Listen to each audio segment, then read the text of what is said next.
मनुष्य होने के नाते हम सभी यह जानते हैं कि सामाजिकता हमारा मूल स्वभाव है और इसी के नाते हमारी यह कोशिश रहती है कि हमें समाज के सभी अंगों से जुड़े रहें। इस आवश्यकता की पूर्ति के लिए हम कई तरह के प्रयास करते हैं।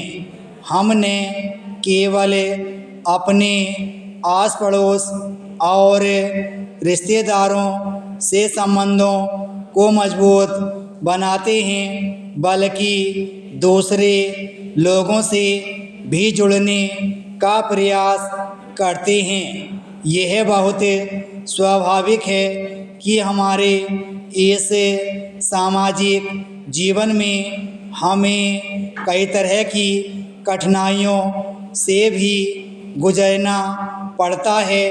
इसके बावजूद हम अपने सामाजिक संबंधों को बनाए रखते हुए सुख और दुख जीवन के दो पहलुओं का नाम है, क्योंकि सदा ही साथ चलते आए हैं। मानव जीवन ही सुख दुख की छाया है। एक सामाजिक प्राणी और मनुष्य होने के कारण हमारा परम कर्तव्य है कि हम एक दूसरे के सुख दुख को समझें। प्रश्न यह उठता है कि व्यक्तिगत रूप से हमारा एक दूसरे के प्रति कैसा भाव है। अगर हम अपने हृदय में वसुधैव कुटुंबकम का भाव रखते हैं तो हम भाईचारे की पक्की नींव रख सकते हैं। मनुष्य से संबंध अत्यंत अटूट है, लेकिन इतना होना पर्याप्त नहीं है, क्योंकि आज का युग नितांत व्यक्तिगत हो गया है। लोकतंत्र में चुनाव का बहुत महत्व हुआ करता है। इनके द्वारा आम जनता जनहित का काम न करने वाली भ्रष्ट सरकारों को एक ही दिन में बदल सकती है। मनचाहे दलों और लोगों को सरकार बनाने का आदेश दे सकती है।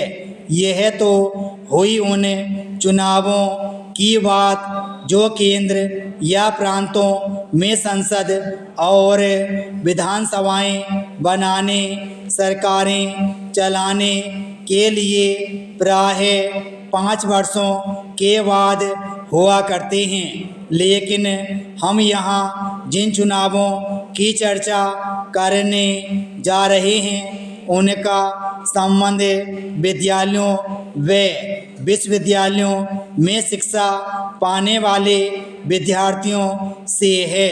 विद्यालयों विश्वविद्यालयों में हर शिक्षा सत्र के आरंभ में चुनाव कराने, छात्र परिषद बनाने की परंपरा का आरंभ स्वतंत्रता प्राप्ति के कुछ वर्ष बाद से ही हो गया था। अब तो यह एक नियम और आदत बन गया है।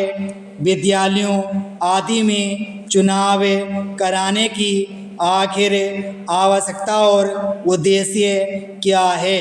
प्रश्न स्वाभाविक है और इसका उत्तर भी बड़े सहज ढंग से दिया जाता है।